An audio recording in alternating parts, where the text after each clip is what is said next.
Bom dia a todos. Com a proteção de Deus, declaro aberta a sessão de hoje. Nossos cumprimentos especiais às desembargadoras Berenice Capuchu e Marta Daniela, que retornam das férias.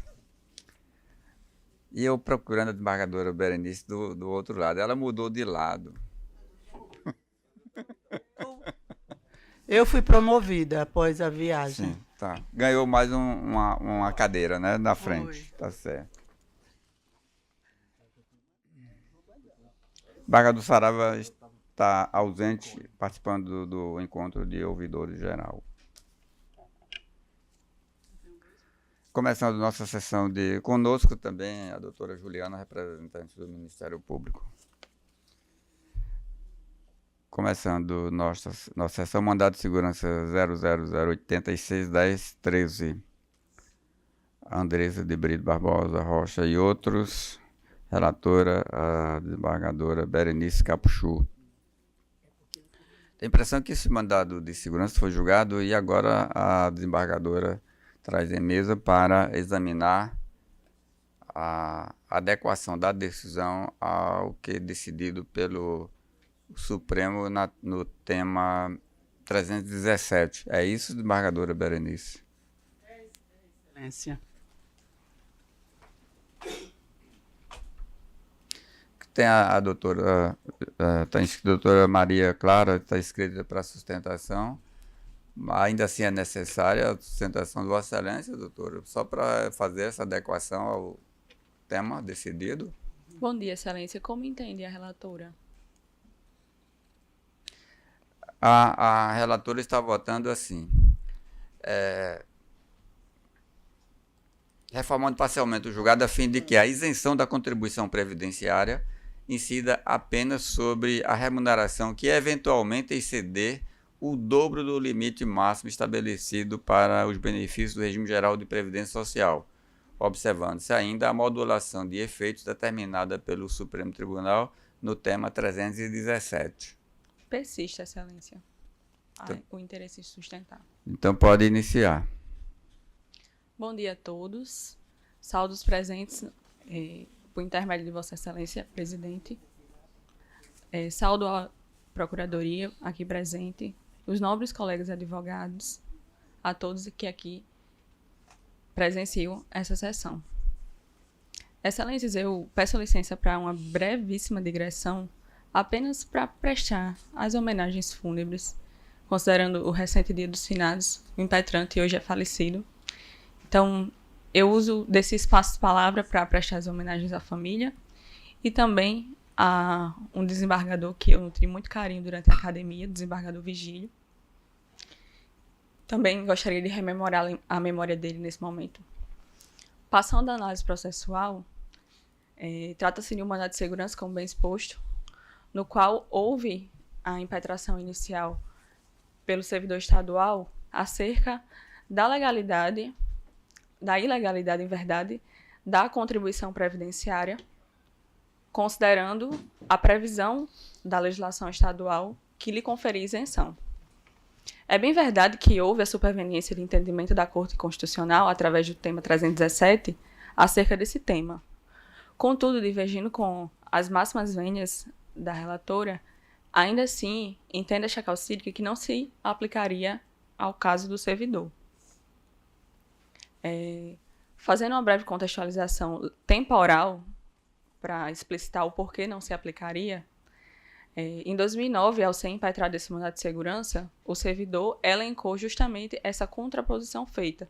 Tanto é que o mandado de segurança está pautado para Vossas Excelências aqui no Pleno. Era uma legislação constitucional estadual, em contrapartida com o entendimento superveniente da Constituição Federal através de uma emenda constitucional que inseriu no artigo 40, o parágrafo 21. O que previa esse parágrafo 21? Que, considerando a limitação do dobro do teto do regime geral, seria possível a contribuição acerca do excedente.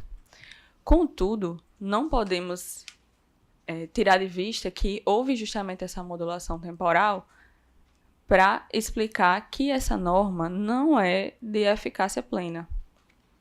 O Estado do Rio Grande do Norte, à época, através do ato coator que originou o mandato de segurança, entendia que era de eficácia plena e passou a descontar com base nessa previsão constitucional federal. O Supremo, ao decidir o tema de repercussão 317, entende pela eficácia limitada, que necessariamente englobaria a legislação local ou geral federal que regulamentasse para ter efeitos.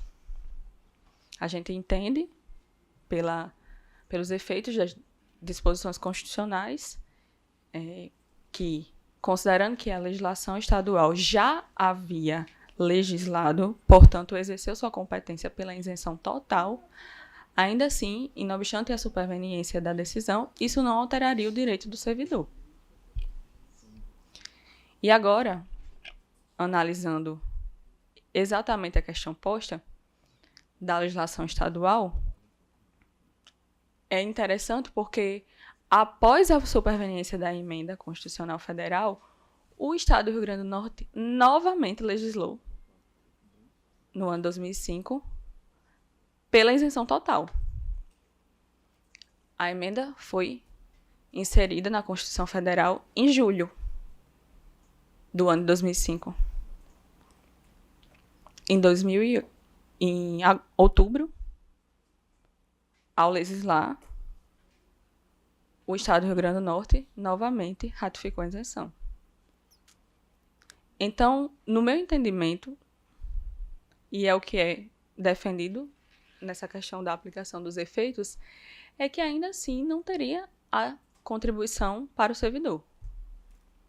E agora, especificamente em relação a esse mandato de segurança, como bem pontuado pelo presidente, ao ser impetrado, ele teve uma concessão liminar pelo desembargador Armando Costa, em consonância com o entendimento já recorrente deste tribunal, inclusive com decisões do desembargador Cláudio Santos nesse sentido pela concessão da liminar, em casos de inativos que possuíam a isenção por doença incapacitante, ainda assim estavam sendo tolhidos mensalmente do seu contra-cheque e a contribuição. Havia várias decisões e confirmadas posteriormente no mérito pela isenção total. Qual é o fundamento que Vossas Excelências aplicavam à época? Justamente que o Estado do Rio Grande do Norte legislou na sua competência complementar. Inclusive, essa parte específica da competência foi explicitada no acórdão deste mandato de segurança. Interpretando a questão posta à época, entendeu-se que o Estado do Rio Grande do Norte optou pela isenção total. Passando ainda a análise acerca do tema 317 especificamente, é interessante até fazermos a ressalva que atualmente a disposição constitucional que eu me refiro está revogada, mas, obviamente, no tema 317 ela foi analisada enquanto vigia seus efeitos. Mas qual é o ponto que eu me refiro? É justamente que o Supremo teve a extrema cautela de dizer, na modulação, que aqueles que tiveram o direito, pelos tribunais locais, estaduais, de ter a contribuição cessada pela questão da legislação estadual, que se mantivessem. Ou seja, modulou em favor dos servidores. E aí, a questão posta. O impetrante tão somente não obteve esse direito pela recalcitrância do Estado em cumprir a liminar concedida pelo desembargador Armando. Vejamos que, quando impetrado o mandato de segurança, a decisão sequer ouviu o Estado e já concedeu a liminar, ordenando que fossem cessadas as contribuições e que, sobretudo, observasse a multa por cada descumprimento. O Estado, em algum tipo de manobra, não me vem interpretar, informou o cumprimento.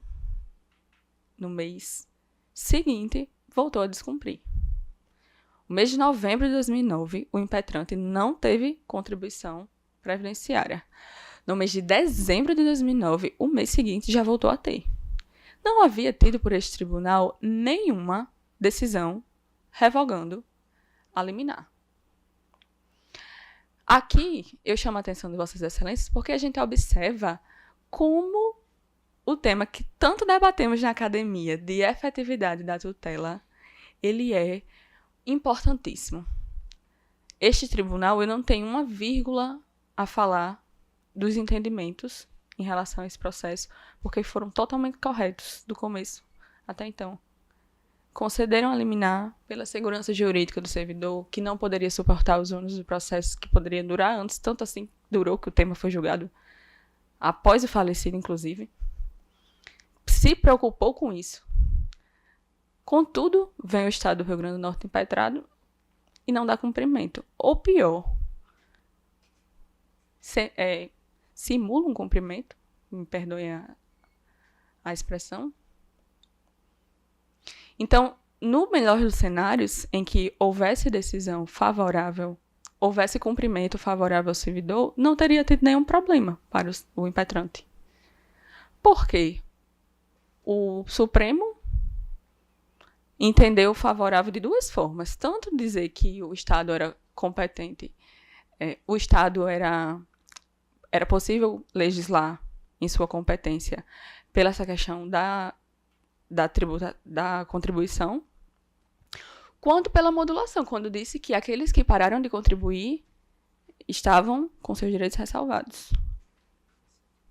Ou seja, ainda que superveniente o Estado tivesse reeditado, que não editou, eu estou falando que ele fez ao contrário, ele editou uma norma que ratificou a isenção.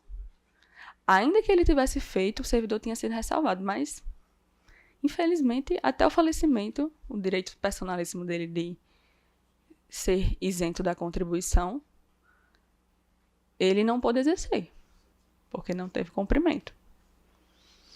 O sentido dessa manifestação, Excelências, ela não é pecuniária, é mais por uma questão do absurdo processual. A tutela concedida, confirmada no mérito, não revogada, mas ainda assim o Estado, em uma postura alheia à segurança jurídica, não a executou. Então, o que eu peço a Vossas Excelências, explicitada após o retorno, né, do tema, quando se levantou o sobrestamento dos processos, a desembargadora Maria Zeneide pediu para que as partes se manifestassem sobre como elas interpretavam. A interpretação dessa advogada foi esta, em consonância com a interpretação do tribunal desde a concessão. A possibilidade do Estado, na sua competência, legislar dessa forma. E se ele assim optou, eu acho que, pedindo licença da minha opinião, que não houve fator modificativo.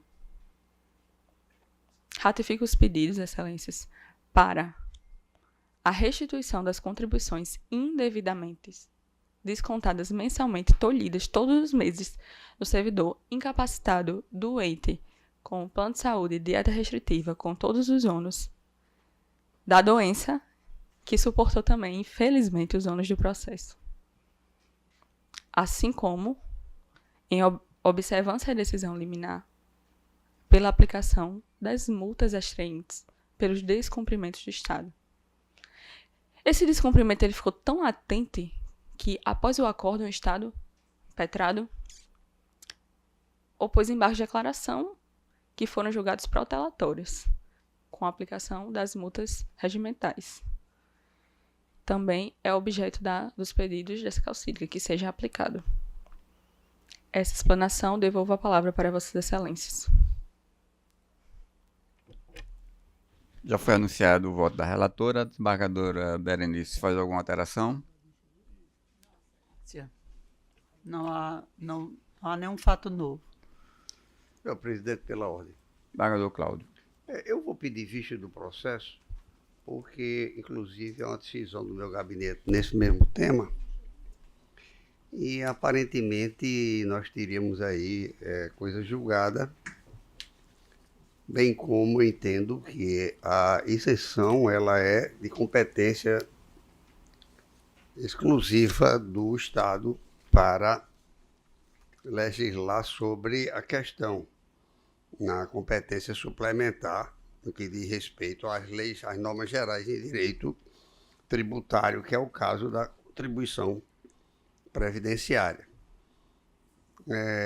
Eu realmente tenho alguns aspectos que me chamam a atenção nesse processo, até por ser muito antigo, ainda em papel, o desembargador Armando, nosso queridíssimo colega, e também porque esse tema, eu tenho lido sobre a reforma tributária que vai começar a entrar em vigor em janeiro, e realmente nós vamos ter que enfrentar, a justiça brasileira vai ter que enfrentar a prática, os fatos resultantes da prática dessa reforma tributária, que mais uma vez vai aumentar, quer aumentar e pretende aumentar a arrecadação, sob o manto de que está simplificando o sistema. Então, inclusive na área de contribuição previdenciária haverá modificações bastante profundas em todo o sistema tributário, principalmente dos estados e municípios, e nas contribuições previdenciárias, porque só de uma coisa, eu aproveito a oportunidade para dizer, é que o Estado não faz, o Estado, eu estou falando em tese, o Estado do Rio Grande do Norte, do Ceará, de Pernambuco, é conter as aposentadorias especiais. Então nós temos mais da metade dos funcionários do Rio Grande do Norte se aposentando ao redor dos 50 anos de idade. E aí não tem dinheiro para pagar. Não tem dinheiro para pagar e não vai ter essa crise previdenciária, não vai se aprofundar só no Brasil, no mundo todo é esse problema. Embora, por exemplo, nos países civilizados já estão chegando a aposentadoria com idade mínima aos 70 anos. Porque não há como. Nós temos 10 pessoas contribuindo para um aposentado, hoje nós temos 3. Então, a pirâmide está absolutamente se invertendo. E nós vamos ter, como magistrados, nós vamos ter que enfrentar essas questões a partir do ano que vem, a partir da competência da Justiça Estadual ou Federal para julgar tributos federais misturados com municipais e estaduais, como está tudo num bolo só agora. Nem isso se decidiu ainda. Então, senhor presidente, são as considerações para a gente refletir a respeito desse tema. Eu vou pedir vistas. Processo com vista ao desembargador Cláudio. Processo número 2, ADI 080-66-76-25. Procurador-Geral de Justiça do Estado, Prefeito Municipal de São Miguel e outros. Desembargador relator Amilcar Maia. Tem também inscrição para sustentação oral. E Dr. Vitor Hugo Batista e doutora Maria Luísa Andrade, por videoconferência. O voto do relator pela improcedência da pretensão declaratória. De acordo, doutor? Bom dia, excelência. Sim, de acordo. Doutora Heloísa também concorda? Bom dia, excelência. Sim. Concorda. Então, nós temos o julgamento de improcedência da pretensão apresentada na ADI à unanimidade.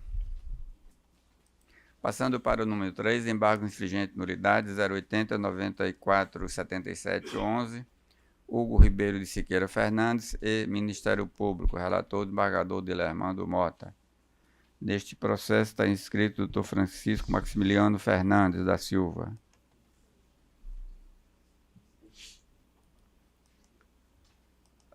Dr. Francisco tem a palavra por até 15 minutos. Bom dia a todos. Faço a minha saudação e cumprimentos na pessoa do presidente do Tribunal de Justiça, Dr. Ibanez Monteiro, e em especial também ao relator do presente embargo, Dr. Dilermando Mota. Presto minhas homenagens também à doutora Juliana Limeira, representando o Ministério Público, Procuradora-Geral de Justiça Adjunta. Faço a saudação também a todos os serventuários, aqui do Tribunal de Justiça, e aos nobres colegas advogados, em especial os criminalistas, que dedicam grande parte do seu dia a lutar pela justiça daqueles que mais precisam. Que é o caso. Para mim, como advogado criminalista, é sempre motivo de honra e júbilo subir esta tribuna sagrada perante vossas excelências nesta augusta casa. Então, data máxima vênia aos votos dos desembargadores Dr. Saravia Sobrinho, que não está presente nesse momento, e a Dr. Ricardo. Os embargos infringentes que estão em mesa foram opostos em razão do voto divergente do juiz em substituição legal, Dr. Roberto Guedes. Trata-se de... Doutor, só um instantinho. Aqui eu estou verificando que o revisor do processo é o desembargador Glauber e ele não se encontra nem por videoconferência. Então nós vamos adiar o julgamento para a próxima sessão com a presença do desembargador revisor. Sem problemas, Excelência. Agradeço. É sempre motivo de honra estar aqui nessa tribuna sagrada. Muito obrigado.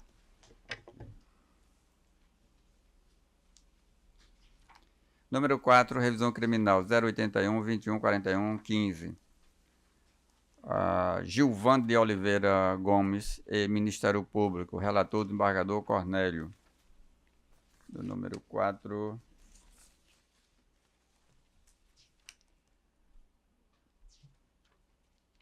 Temos a inscrição do doutor Micael, que se encontra presente. Não está presente, então processo julgado de forma virtual. Número 5, revisão criminal 080 92 78 86. Expedito Rodrigues de Araújo e Ministério Público. Relatora, a desembargadora Berenice. No número 5, Dr. Fabiano Fernandes da Silva pediu sustentação por videoconferência. Doutor Fabiano está presente.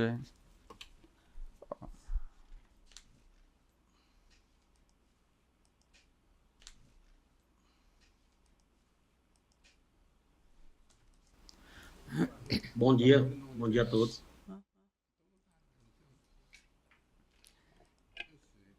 Doutor Fabiano, o voto da relatora está propondo a extinção do processo sem resolução de mérito.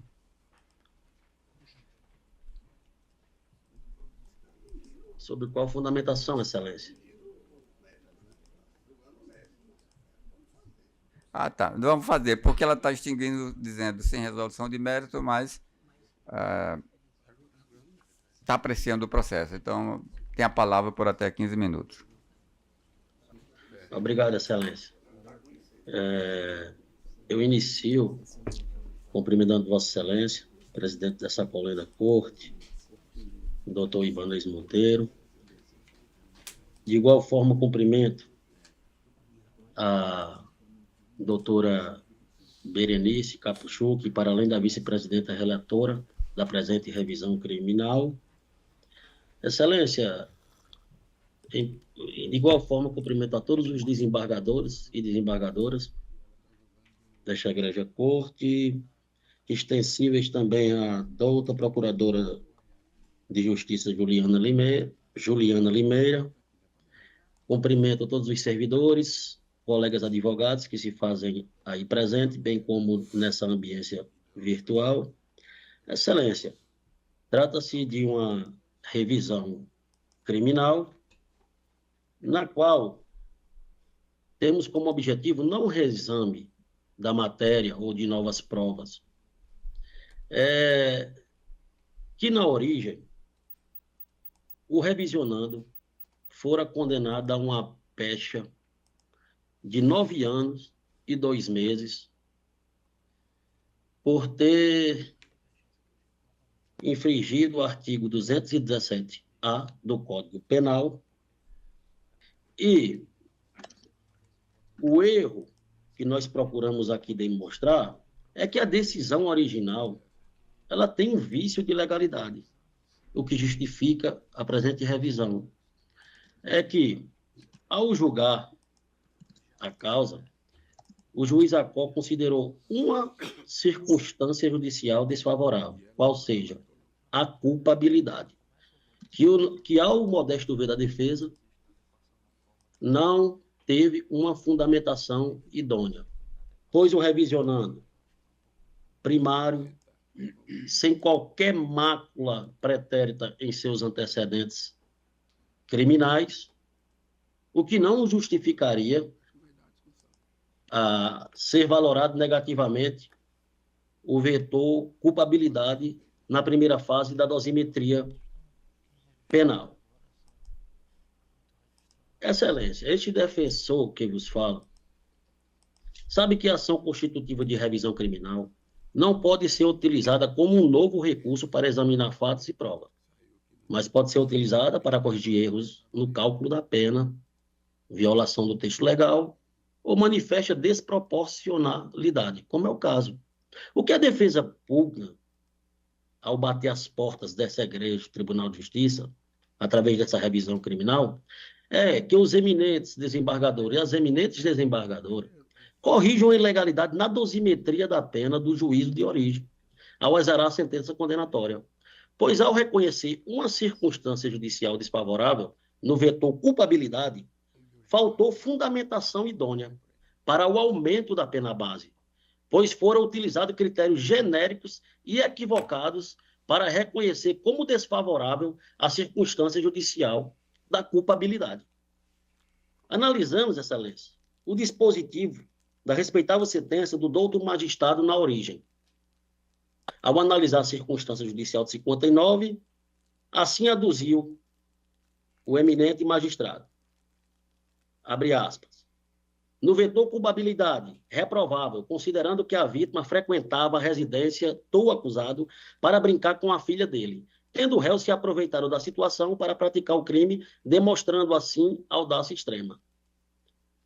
Assim, Excelência, continua o douto magistrado, considerando as circunstâncias analisadas individualmente e havendo uma circunstância desfavorável, por entender necessário e suficiente a prevenção e reparação do crime, fixo-lhe a pena base em 9 anos e 2 meses de reclusão. Fecha aspas.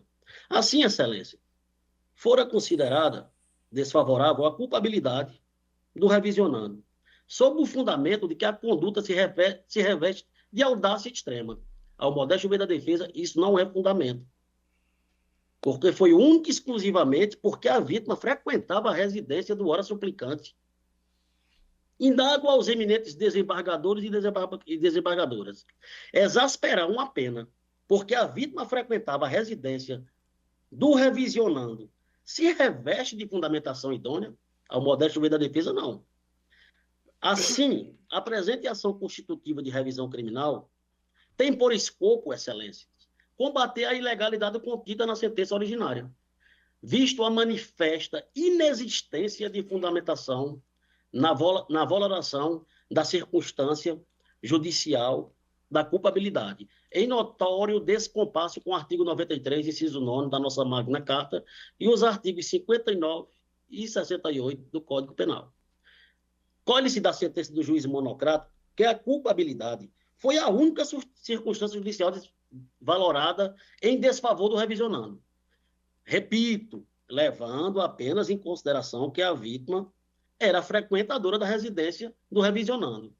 Neste ponto, não assiste razão, Excelência, essa negativação dessa circunstância judicial, pois a culpabilidade já se encontra intensificada pelo pleno conhecimento do caráter ilícito da conduta, ou seja, já é elemento subjetivo do crime, não sendo motivo necessário e suficiente para ser negativada, tendo em vista que disso depende a caracterização do delito.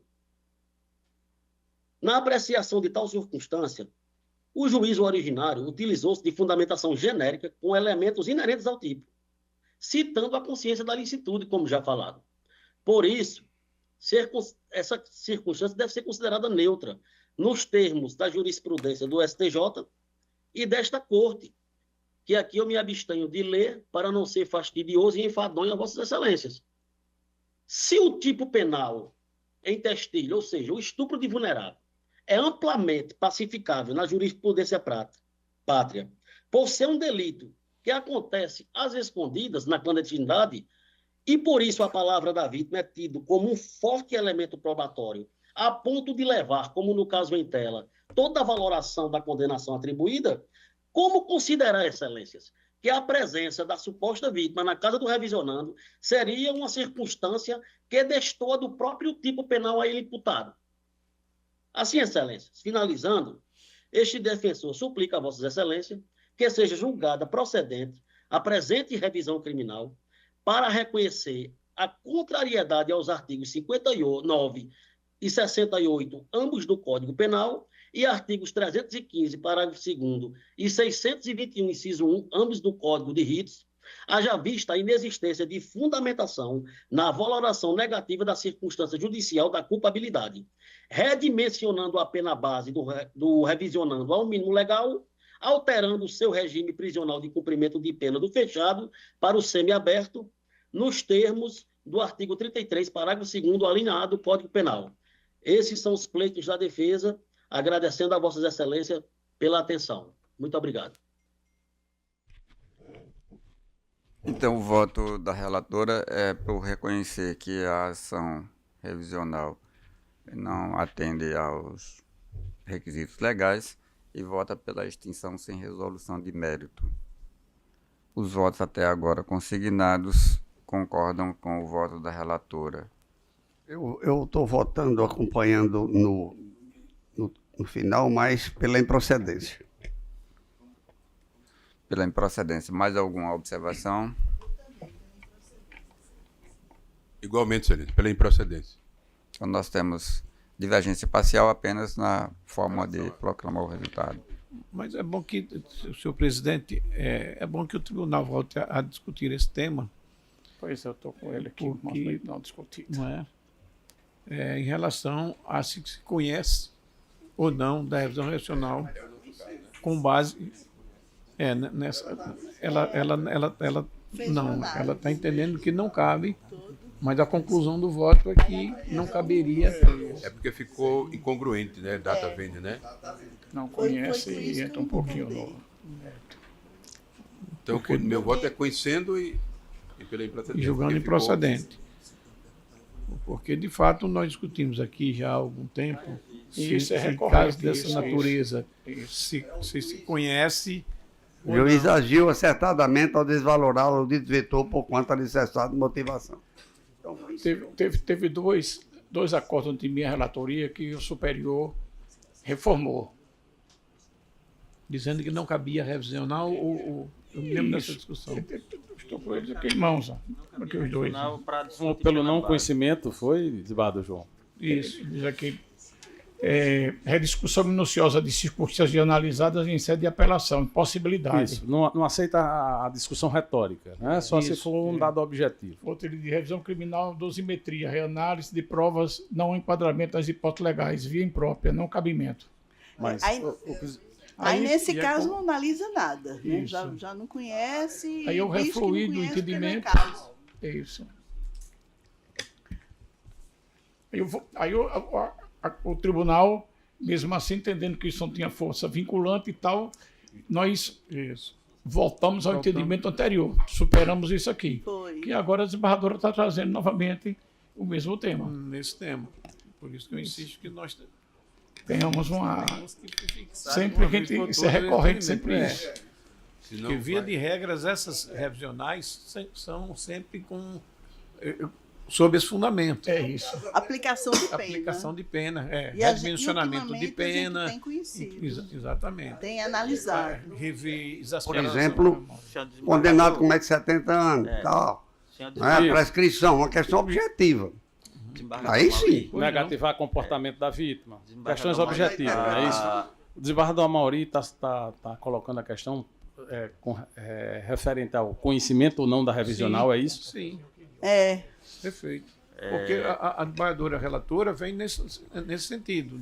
Embora ela faça algumas considerações a respeito do mérito propriamente dito, mas conclui que não é uma daquelas hipóteses previstas no CPP e, portanto, não conhece.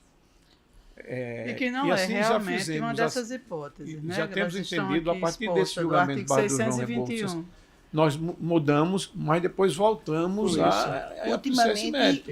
E é preciso que se defina isso. Badamilca, Vossa Excelência. Quando a sentença falando... condenatória for contrária ao texto exposto da lei penal ou à evidência dos autos. Eu sempre tive o posicionamento de que circunstâncias subjetivas não podem ser analisadas em sede de revisão criminal, no que se diz à aplicação da pena, a não ser que seja um critério objetivo. Exatamente. Ou em casos excepcionalíssimos. Circunstância de confissão do delito que não foi avaliado, considerado.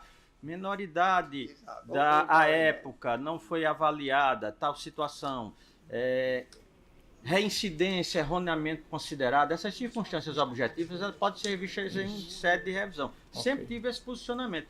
Porque me parece o seguinte, muitas vezes a gente tem recebido revisão criminal, até eu estava pensando em ressalvar minha posição pessoal, porque o tribunal tinha feito vários julgamentos analisando essa situação.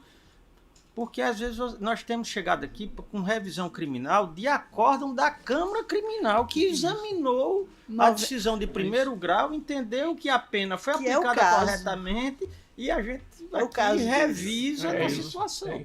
Aí eu chego a perguntar o seguinte, com todo respeito aos colegas da Câmara Criminal, que quando eu estou aqui presente, o que é que a Câmara Criminal faz? Perfeito. Porque sempre cabe mais uma análise. Sempre cabe mais uma análise. É de se ter em conta que a revisional é excepcional. Então vamos encarar como não conhecimento, não é? Então, nesse caso... Não conhecimento. Aí eu sempre tiro Nesse caso, estaria no inciso 1 do 620? Não, nós estamos... A ideia é de corroborar com o pensamento de Vossa Excelência. De não conhecer. Mas de não conhecer, né? Não conhecendo nem analisando a culpabilidade, né? No final. No caso, adequaria o voto? Isso. Nesse caso, sim. Para que todos. Para não conhecer, teria que adequar o voto, né? Tá vendo? Por quê? Para não analisar a culpabilidade. Não cabe a discussão. Nesse sentido. Não cabe foi analisado. Para não analisar nada da aplicação da pena. Dizendo que não cabe. Eu acho que deve ser. Se tratar de questão subjetiva do artigo 59 do Código Penal. Se for questão objetiva, a gente Mas eu acho que a carência de interesse processual está muito evidenciada. Pelo menos é meu arrazoado chega a esse final. Mas se você tirar a análise da culpabilidade, ele fica mais técnico. Na minha opinião também. Mas a tecnicidade, ela também não é tão... ela não é importante para esse desfecho.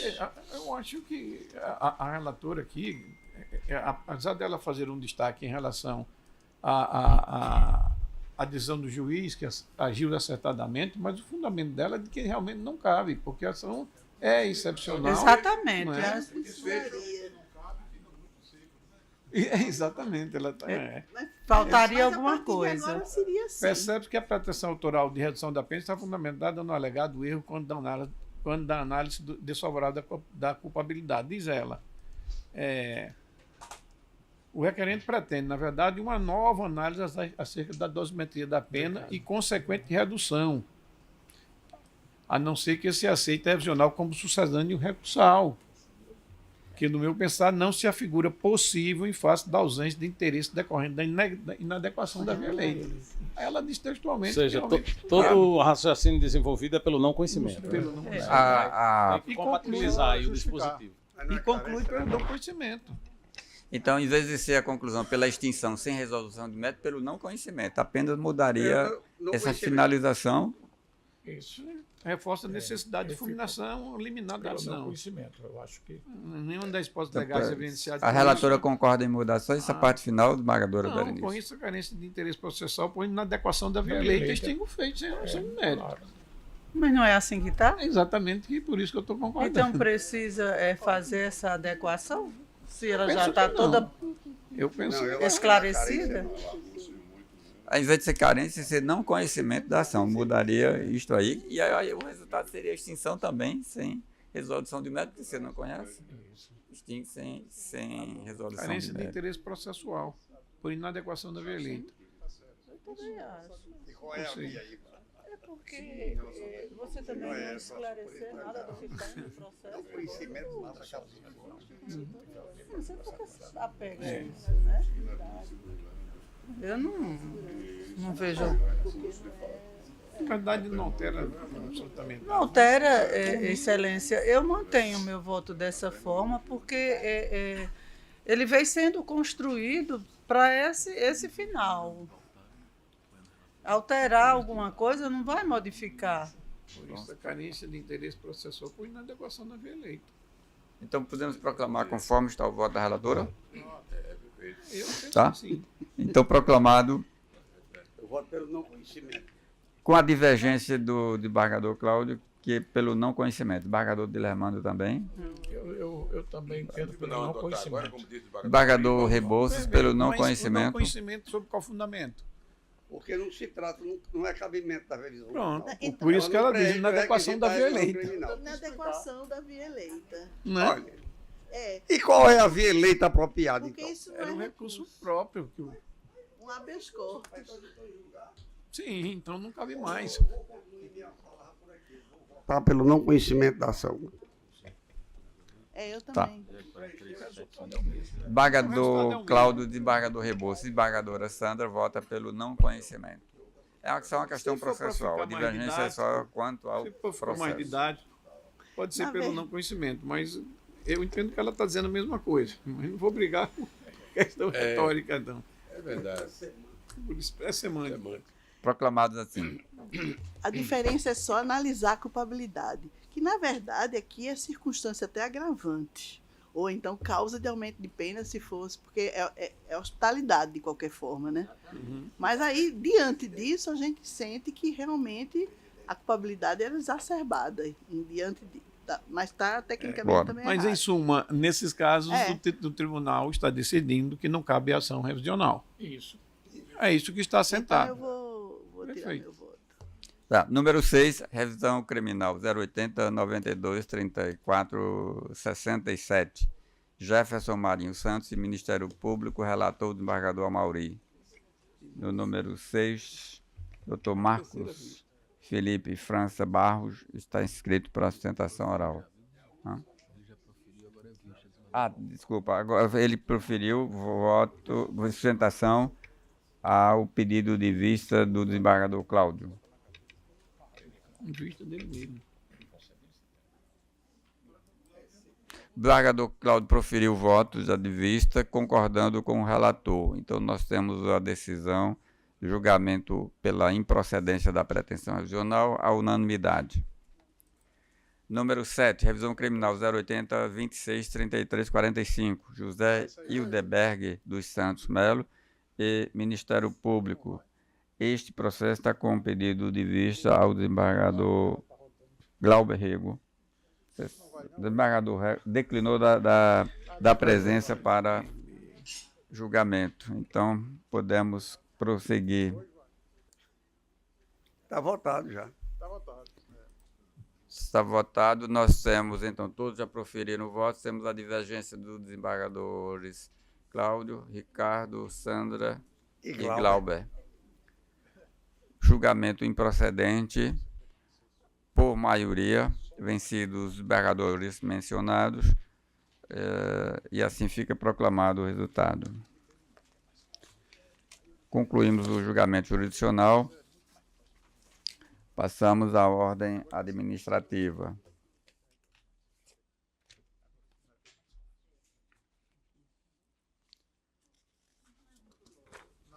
Primeiro processo administrativo 001844-2025-70. Reclamação disciplinar. Relatora a desembargadora Sandra Elali. Todos têm acesso ao voto da desembargadora Sandra Elali pela admissibilidade do processo, da abertura do processo disciplinar. Alguma divergência? Senhor presidente, eu faria apenas a sugestão de colocar o nome por completo. O processo é público. Coloquei aqui na frente, mas posso colocar. Mas no voto todo, no relatório, E está Extenso. por extenso. Isso. Apurar se houve ou não houve. O julgamento no CNJ dessa pena é público, televisionado, com nominação da situação. Então, Muito bem, aí o nome completo é Nilberto Cavalcante de Souza Neto. Nilberto Cavalcante de Souza Neto. Aí eu retifico e Então- está faltando uma crase aqui, eu vou acrescentar. Vamos fazer o sorteio do relator. Deu uma risada. Para este sorteio, nós temos quem não participa.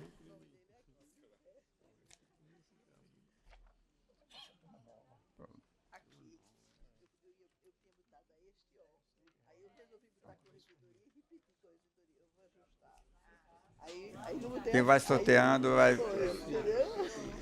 Aí como é este ó? Embargador Cornélio já foi sorteado, o presidente, embargador Dilermando, Ricardo Procópio, Saravia Sobrinho e João Rebouças foi o último sorteado Isso. em sessão recente. Obrigado pela lembrança.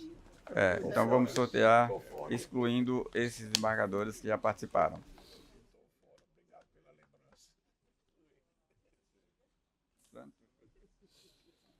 Estou fora, presidente. Embargadora Marta Daniele.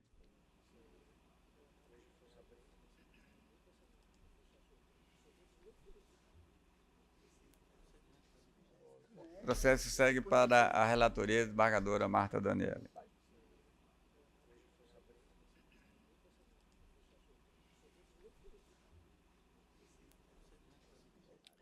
Na sequência, o processo administrativo 076-391-2025, processo de permuta entre dois magistrados do Rio Grande do Norte e dois da Paraíba, Ítalo Lopes Gondim e Rússio Lima de Melo, Romero Lucas Rangel Piccoli e Renato Levi Dantas Jarles. Uma pena, viu? Uma Sim. grande pena. Dois excelentes magistrados. Tomara que os que venham sejam também muito bons. Bom dia, Excelência, pela ordem.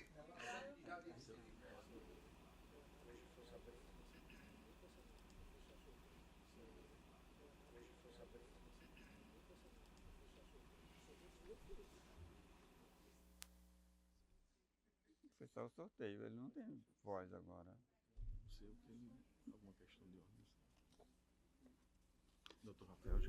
Doutor Rafael está pedindo a palavra para quê, doutor Rafael?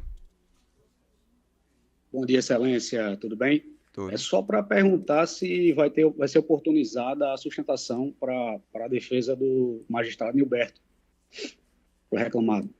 Aqui foi só o sorteio para o relator. O processo se inicia a partir da relatora e aí sim haverá defesa, naturalmente, quando a relatora der sequência ao processo, doutor.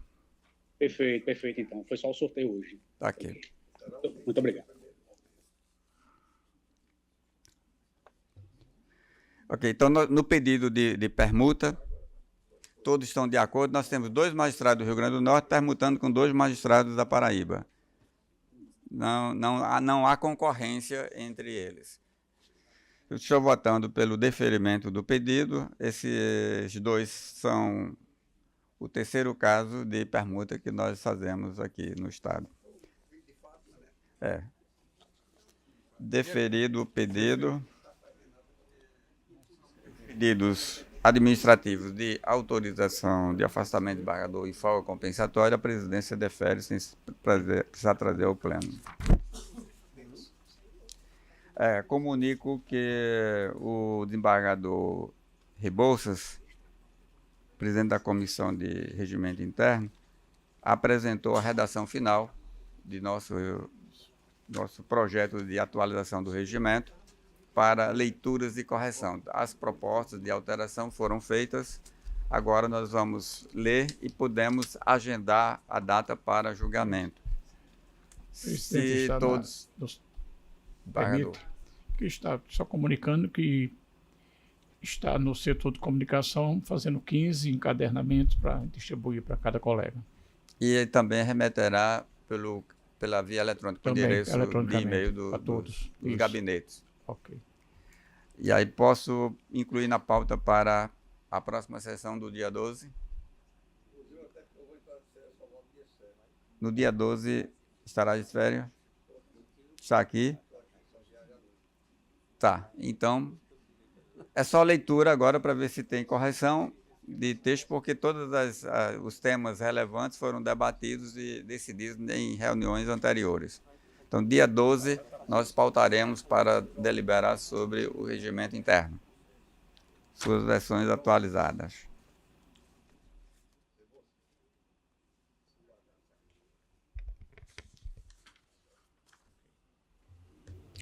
Temos a moção de congratulações pela eleição da desembargadora Sandra Elali para compor o Conselho Fiscal da nova diretoria do Colégio de Corregedores e Corregedoras do Justiça do Brasil. Ocorrido agora no encontro que a desembargadora participou no Rio de Janeiro, representando nosso tribunal.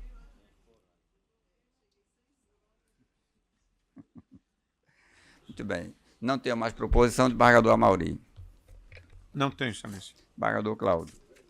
Desembargador Rebouças. Só parabenizar a desembargadora Sandra. Desembargador Amilcar. Parabenizar a colega e também pela coragem. Disposição. E sem nenhuma comunicação à proposição, excelência. Voltou sem problema, nenhuma intercorrência da desembargadora. Ótimo. Desembargador Dilerman. Também, excelência. Muito boa a notícia, né? Nossa colega e amiga, desembargadora Sandra, representar o tribunal, não é nacionalmente, é somente. Desembargador Cornélio. Sem proposição, só parabenizar a desembargadora Sandra. Desembargadora Lourdes. Sem proposição e também parabenizando a desembargadora Sandra. Desembargadora Berenice. Também, excelência. Agora eu parabenizo mais por ela ter voltado, viu? Porque ela passou na linha vermelha, muito perigoso. Foi bem emocionante, cinematográfico. Com emoção. Ela gostou mais pela emoção. Coração de criminalista. Desembargador Ricardo. Também sem proposição, senhor presidente, só fazendo coro com os colegas, com as felicitações, com a felicitação à querida colega desembargadora Sandra. Desembargadora Sandra. Então, agradeço, excelência. Foi excelente o encontro, inclusive também teve uma parte social, fomos recebidos no Palácio Laranjeiras para o almoço com o governador. À noite também houve um jantar que o prefeito ofereceu no Palácio da Cidade e foi excelente. Obrigada. Desembargadora Marta. Parabenizar a desembargadora Sandra pela indicação, projetando o Rio Grande do Norte em nível nacional. E também pelo sucesso da viagem, sobretudo do retorno.